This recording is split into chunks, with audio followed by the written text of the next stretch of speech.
നമസ്കാരം. സഖാവ് പിണറായി വിജയനെയും പിണറായി വിജയൻ നയിക്കുന്ന ഈ സർക്കാരിനെയും നിശ്ചിതമായി വിമർശിച്ച് വീഡിയോകൾ ചെയ്യുന്ന ഒരു വ്യക്തിയാണ് ഞാൻ. എന്തുകൊണ്ടാണ് അങ്ങനെ ചെയ്യുന്നത് വെച്ചാൽ ഇവിടെ പ്രതിപക്ഷം ചെയ്യേണ്ട പണി പ്രതിപക്ഷം ചെയ്യാത്തത് കൊണ്ട് ആ പണി ചെയ്യുന്ന നിരവധി യൂട്യൂബർമാരിൽ ഒരാളായി ഞാനും പ്രവർത്തിക്കുന്നതേ ഉള്ളൂ. അദ്ദേഹത്തോട് വൈരാഗ്യമൊന്നും എനിക്കില്ല. കഴിഞ്ഞ ദിവസം കിഫ്ബിയായി ബന്ധപ്പെട്ട് ഞാനൊരു വീഡിയോ ചെയ്തിരുന്നു. ആ വീഡിയോ ചെയ്തതിന്റെ പ്രധാന കാരണം ഇന്നിപ്പോൾ കേരളത്തില് ഉമ്മൻചാണ്ടി സർക്കാർ ടോളുകളെല്ലാം എടുത്തു കളഞ്ഞു. ഇപ്പോൾ വലിയ ഹൈവേകളിൽ മാത്രമായി ടോൾ ചുരുങ്ങി. പാലിക്കര പോലെയുള്ള സ്ഥലങ്ങൾ മാത്രമായി. അത് തന്നെ അനധികൃതമാണ്. നിർമ്മാണ പ്രവർത്തനങ്ങൾ കൃത്യമായി നടത്താതെയാണ് ടോൾ പിരിക്കുന്നത് എന്ന് നമുക്കറിയാം. എന്തോ ആയിക്കോട്ടെ, ഈ മറ്റ് സ്ഥലങ്ങളിലെല്ലാം പാലങ്ങളിലും റോഡുകളിലും എല്ലാം ടോൾ എടുത്ത് കളഞ്ഞപ്പോൾ അത് ജനങ്ങൾക്ക് ഒരു ഉപകാരമായിരുന്നു. കാരണം മുടക്കുമുതലിന്റെ എത്രയോ ഇരട്ടി പിരിച്ചിട്ടും വീണ്ടും പിരിച്ചുകൊണ്ടിരിക്കുക.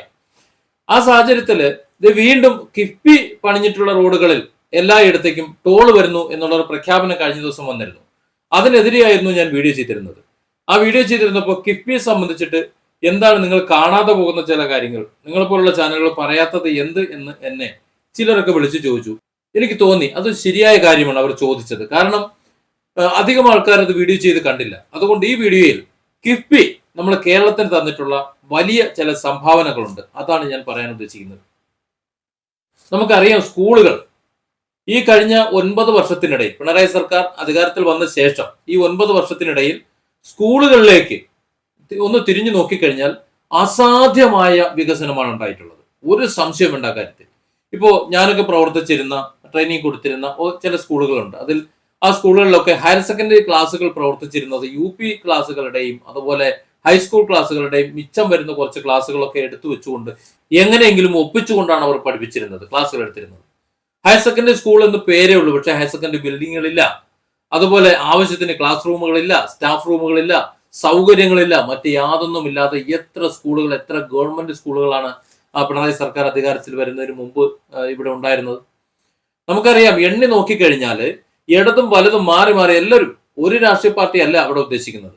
അത് അച്യുതാനന്ദനായാലും സഖാ VK നായനായാലും അവിടെ നിന്ന് ഇങ്ങോട്ട് ഉമ്മൻചാണ്ടി ആയാലും കെ കരുണാകരനായാലും ആ സമയം മുതൽ ഇങ്ങോട്ട് അന്നൊക്കെ ഉണ്ടായിരുന്ന ഹൈസ്കൂളിന്റെ കാര്യമാണ് ഞാൻ പറയുന്നത്. ഹയർ സെക്കൻഡറി ആയത് പിന്നീട് പ്രീ ഡിഗ്രി അവിടെ നിന്ന് തൂക്കിയെടുത്ത് ഹൈസ്കൂളിലേക്ക് കൊണ്ടുവന്നു, സ്കൂൾ തലത്തിലേക്ക് കൊണ്ടുവച്ചപ്പോൾ അന്ന് മുതലാണ് +2 വന്നത്. അങ്ങനെ കൊണ്ടുവന്നു എന്നല്ലാതെ അതിനാവശ്യമായ സൗകര്യങ്ങൾ ഏതെങ്കിലും സ്കൂളുകളിൽ ഉണ്ടോ എന്ന് ആരും പരിശോധിച്ചിരുന്നില്ല. അതിന്റെ കാര്യം ഇവിടെ പറയുന്നേ.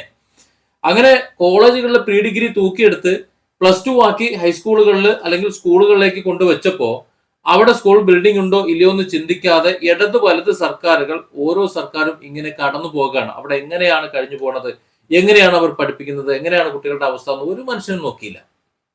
അപ്പോൾ സ്കൂളുകൾ, നമ്മൾ അടിസ്ഥാന വികസനം അവിടെ നിന്നാണല്ലോ തുടങ്ങുന്നത്.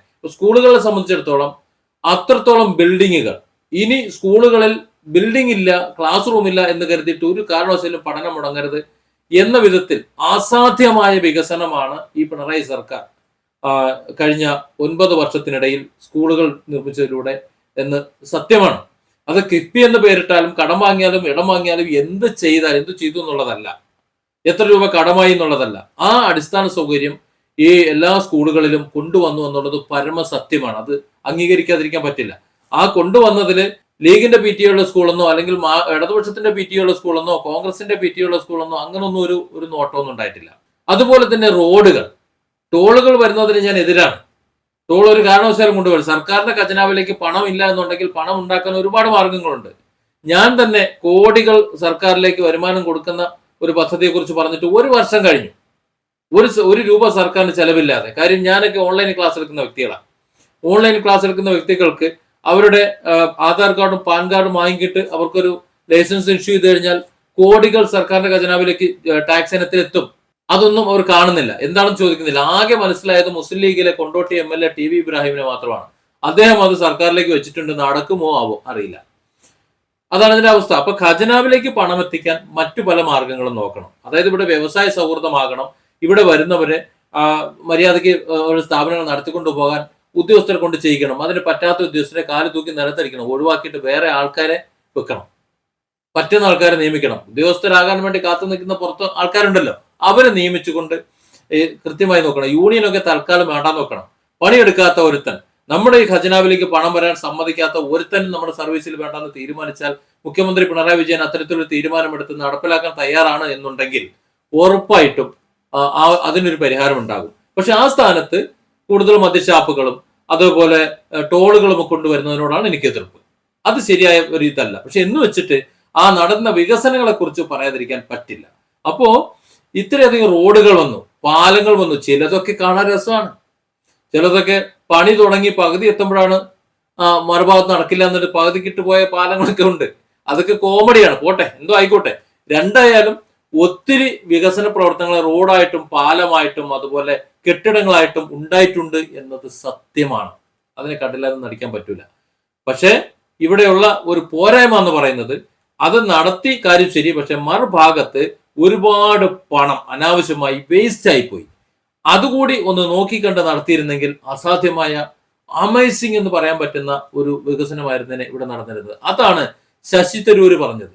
അതിശയകരമായ മാറ്റമാണ് ഇവിടെ നടക്കുന്നത്. ശശി തരൂർ കോൺഗ്രസ്സുകാരനാണ്.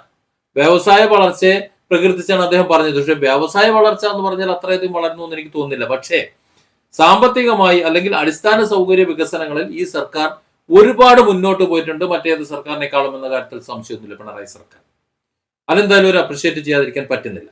പക്ഷെ അതിൽ തന്നെ ഒരുപാട് കൈയിട്ട് വാരലും അനാവശ്യമായിട്ടുള്ള നിർമ്മാണവും ഉപയോഗശൂന്യമായ നിർമ്മാണങ്ങളും ധാരാളം നടന്നിട്ടുണ്ട്. അങ്ങനെ ഒത്തിരി കാര്യങ്ങളുണ്ട്. അതുകൂടി ഒന്ന് മാറിയിരുന്നെങ്കിൽ ബെറ്റർ എന്ന് പറയാൻ നമുക്ക് പറ്റുമായിരുന്നു. ഏതായാലും പിണറായി സർക്കാർ ഈ ടോളുകൾ എന്നുള്ള ഒരു ലക്ഷ്യം മുന്നോട്ട് വെക്കുന്നുണ്ട്. ആ ടോളുകൾ എന്ന ലക്ഷ്യം എടുത്ത് കളയണം. ജനങ്ങളെ കൊല്ലിക്ക് പിടിക്കേണ്ട. ജനങ്ങളുമായി മാന്യമായി ഒന്ന് സംവദിക്കാൻ തയ്യാറുണ്ട് എന്നുണ്ടെങ്കിൽ വാഗ്വാദത്തിനല്ല, സമരം നടത്താനല്ല, ഈ ഖജനാവിലേക്ക് പണം വരാനുള്ള മാർഗങ്ങൾ ജനങ്ങൾ ഞാൻ ഉൾപ്പെടെയുള്ളവർ പറഞ്ഞുതരും വളരെ വ്യക്തമായിട്ട്. ഖജനാവിലേക്ക് പണം വരും, മറ്റൊന്നും ചെയ്യേണ്ട ആവശ്യമില്ല. പക്ഷെ കർക്കശമായി നടപടിയെടുക്കാൻ കഴിയണം.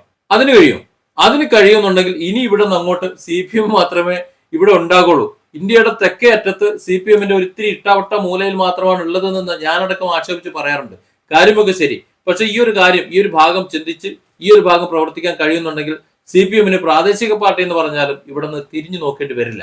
കേന്ദ്രം തരട്ടെ എന്ന് പരാതി പറഞ്ഞുകൊണ്ടിരിക്കേണ്ട ഒരു ഗതികേട് വരില്ല. അപ്പോ മുഖ്യമന്ത്രി പിണറായി വിജയൻ, താങ്കൾ ഒരു നല്ല മുഖ്യമന്ത്രിയാണ്. താങ്കൾക്ക് ചെയ്യാൻ കഴിയുന്ന കാര്യങ്ങൾ തന്നെയാണ് താങ്കൾ ഇതിലൂടെ ചെയ്യുന്നുണ്ട്. പക്ഷെ അതിനേക്കാൾ ഏറെ ജനങ്ങൾക്ക് ദ്രോഹകരമായ കുറെ കാര്യങ്ങൾ മറുഭാഗത്തും മറ്റു മേഖലകളിലും താങ്കൾ അറിഞ്ഞോ അറിയാതെയോ താങ്കളുടെ ഉദ്യോഗസ്ഥനോ മറ്റുള്ളവരോ ഒക്കെ കൊണ്ട് നടക്കുന്നുണ്ട്. അതുകൊണ്ട് മാത്രമാണ് താങ്കളെ വിമർശിക്കേണ്ടി വരുന്നത്. അത് ചൂണ്ടിക്കാണിക്കാൻ വേണ്ടി മാത്രമാണ് താങ്കളെ വിമർശിക്കുന്നത്. അപ്പോൾ അത്തരം കാര്യങ്ങൾ ചൂണ്ടിക്കാണിക്കുമ്പോൾ താങ്കളെ വിമർശിക്കാതിരിക്കാൻ പറ്റൂലല്ലോ. അതിനർത്ഥം വിമർശനം മാത്രമാണ് എന്നല്ല. അപ്പോൾ സ്കൂളുകൾ, ഇപ്പൊ എന്റെ ചുറ്റിനുമുള്ള സകല സ്കൂളുകളിലും ബിൽഡിങ്ങുകൾ വന്നു. ഒരു അടിസ്ഥാന സൗകര്യം ഇല്ലാതിരുന്ന ഒട്ടനവധി സ്കൂളുകളുണ്ട്. ആ സ്കൂളുകളിൽ മുഴുവൻ അടിസ്ഥാന സൗകര്യങ്ങൾ വന്നു. അതുപോലെ ആശുപത്രികളിൽ വലിയ സൗകര്യങ്ങൾ വന്നു. അതിന്റെ വകുപ്പ് കൈകാര്യം ചെയ്യുന്ന രീതി ആരോഗ്യ കച്ചവടമാണെന്നുള്ളത് വേറെ വിഷയമാണ്. പക്ഷെ സൗകര്യങ്ങളുടെ കാര്യമാണ് ഞാൻ പറഞ്ഞത്. അത്തരത്തിൽ അടിസ്ഥാന സൗകര്യങ്ങൾ അതിന്റെ വികസനത്തിൽ കേരളം അതിബഹുദൂരം പോയിട്ടുണ്ട് മുന്നോട്ട് എന്ന കാര്യത്തിൽ യാതൊരു സംശയമില്ല. ഇത്രയും കാലം കേരളപ്പിറവിക്ക് ശേഷം ഇത്രയും കാലം ഭരിച്ച സർക്കാരുകളെ വെച്ച് നോക്കുമ്പോൾ പിണറായി സർക്കാർ അതിന് ബെറ്റർ എന്ന് പറയാതിരിക്കാൻ വയ്യ. Different angles. Don't forget to subscribe and support this channel.